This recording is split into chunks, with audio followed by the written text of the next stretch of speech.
Bismillahirrahmanirrahim. Allahumma salli ala Sayyidina Muhammad wa ala ali Sayyidina Muhammad.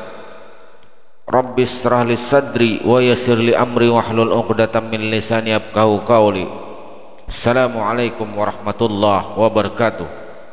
Kata Syekh Abdul Qadir Jailani, setiap gerak langkah kami, setiap hembusan napas kami itu adalah Lailatul Qadar. Baik siang maupun malam, gerak dan langkah kami adalah Lailatul Qadar. Mengapa demikian? Maksudnya adalah karena Syekh Abdul Qadir Jailani sudah merasakan dan mengakui bahwa gerak dan diam beliau adalah kudrat dan iradatnya Allah Subhanahu wa ta'ala. Karena dia hanya wayang yang digerakkan oleh dalangnya, yaitu Allah Subhanahu wa ta'ala. Setiap laku perbuatan adalah af'al Allah. Apapun yang terjadi di alam jagat raya ini sudah ditentukan oleh Allah Subhanahu wa ta'ala. Seperti seseorang berjodoh dengan siapa sudah ditentukan oleh Allah Subhanahu wa ta'ala. Rezeki juga sudah ditentukan oleh Allah.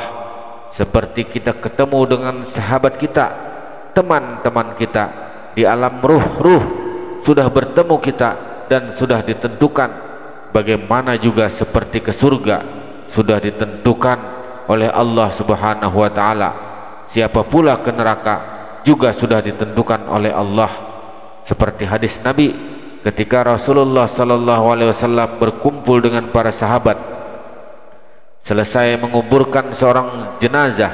Ketika itu setelah selesai menguburkan tersebut, Nabi mengambil ranting kayu dan kata Nabi, "Hai sahabat-sahabatku, kita yang berada di dunia ini sungguh sudah digariskan oleh Allah.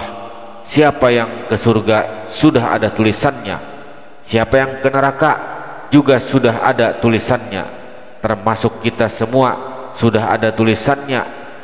Mendengar penjelasan tersebut, para sahabat kemudian bertanya, "Ya Rasul, kalau memang Allah sudah menggariskan kami menjadi penghuni neraka atau penghuni surga, untuk apa lagi kami beramal?" Kemudian Rasulullah sallallahu alaihi wasallam menjawab, "Bukan begitu maksudnya wahai sahabat. Kalau memang Allah menggariskan dan mentakdirkan orang itu menjadi penghuni di neraka, maka ketika hidup di dunia akan melakukan perbuatan yang tidak baik sampai dia matinya. Tapi kalau Allah menghendaki seseorang itu menjadi orang yang masuk surga, perbuatannya ketika di dunia sampai matinya akan melakukan perbuatan orang-orang surga. Walaupun dulu dia bermaksiat, bergelimang dosa, tapi kalau Allah sudah menggariskan dia menjadi orang surga, maka sebelum akhir hayatnya Allah tuntun dia untuk bertobat kepada Allah. Dia akan memperbaiki dirinya, wafatnya akan husnul khatimah. La yastawi ashabun nari wa ashabul jannah, ashabul jannati humul faizun. Tidaklah sama penghuni-penghuni neraka dengan penghuni-penghuni jannah, penghuni surga. Penghuni-penghuni jannah itulah orang-orang yang beruntung.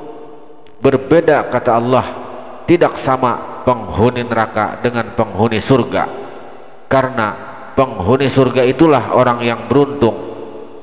Di antara ciri orang-orang itu menjadi penghuni neraka, di antaranya adalah ada 4 ciri. 4 ciri penghuni neraka, yaitu yang pertama, hatinya keras, tidak mau menerima pendapat orang lain. Seperti contohnya orang yang rapat mufakat, tidak mau menerima apa kata orang, jadi harus sesuai dengan kehendak hatinya. Kemudian ciri yang kedua penghuni neraka, yaitu berwajah masam, suka merengut dan suka sinis karena hatinya sombong, angkuh, merasa hebat, merasa mulia, merasa suci, merasa paling penting. Ciri ketiga penghuni neraka, yaitu tutur katanya tidak bagus, suka menjelek-jelekan orang, suka membuka-buka aib orang, suka menggibah orang lain, dan suka memfitnah. Dosa ghibah di neraka mereka akan mencakar mukanya sendiri sampai hancur. Dosa fitnah, mereka akan memakan bangkai saudaranya sendiri. Mulutmu harimaumu, mulutmu nerakamu.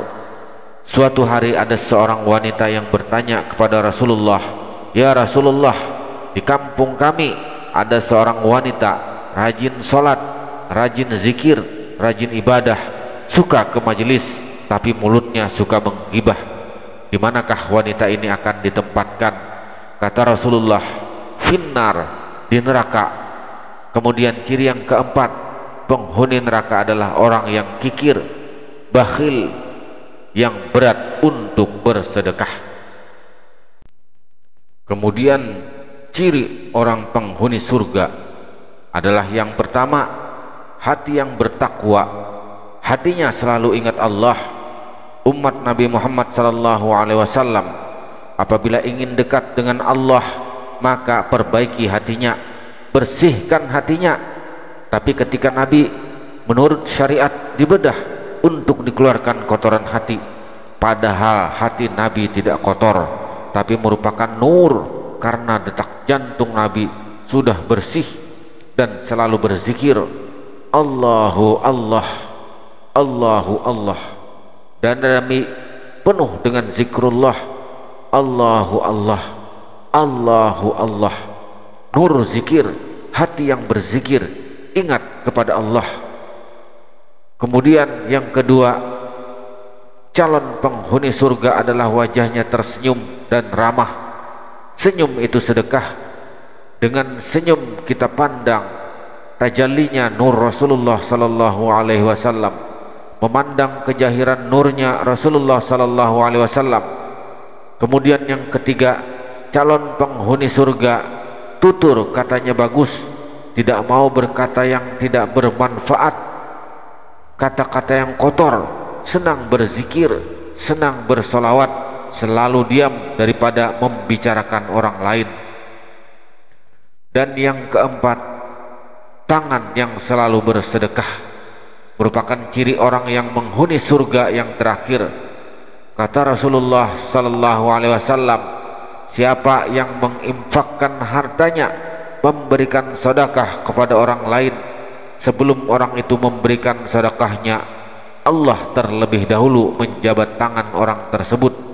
Sedekah menolak bala dan memanjangkan umur, dan menghindarkan diri dari neraka walaupun dengan sebiji kurma. Tidak harus orang kaya untuk bersedekah, maka dekat dengan Allah dan dekat dengan Rasulullah, dekat dengan surga dan jauh dari neraka. Inilah pakaian-pakaian orang penghuni surga.